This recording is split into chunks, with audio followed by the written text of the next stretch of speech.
ખબર ગુજરાતમાં જૂનાગઢથી સમાચાર મળ્યા છે કે જિલ્લાના માંગરોળ શહેરમાં રાત્રિના સમયે ભારે પોલીસ બંદોબસ્ત સાથે પોરબંદર વેરાવળ હાઈવે પર આવેલા ધાર્મિક દબાણોનું ડિમોલિશન ઓપરેશન હાથ ધરાયું હતું। રાત્રિના લગભગ 12:30 વાગ્યે શરૂ થયેલું ઓપરેશન વહેલી સવાર સુધી ચાલ્યું અને સવારે 6 વાગ્યા સુધીમાં ડિમોલિશન પૂર્ણ કરીને ત્યાં ડામર રોડ પણ પાથરી દેવામાં આવ્યો હતો।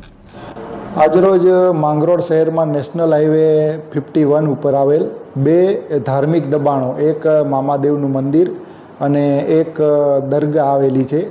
આ બંને ધાર્મિક દબાણોને નેશનલ હાઈવે ઓથોરિટી દ્વારા ડિમોલિશન માટેની કાર્યવાહી કરવામાં આવેલી હતી। આ ડિમોલિશન દરમિયાન કાયદો અને વ્યવસ્થાની સ્થિતિ જળવાઈ રહે તે માટે જિલ્લા પોલીસ દ્વારા પૂરતો પોલીસ બંદોબસ્ત રાખવામાં આવેલો હતો અને આ ડિમોલેશનની કાર્યવાહી રાત્રે 12:30 વાગે શરૂ કરવામાં આવેલી હતી અને શાંતિપૂર્ણ રીતે આ ડિમોલેશનની કાર્યવાહી પૂર્ણ। ખબર ગુજરાતમાં અમરેલીથી સમાચાર મળ્યા છે કે જિલ્લામાં બગસરા પંથકમાં હવે વન્ય પ્રાણીઓનો ખતરો વધી ગયો છે।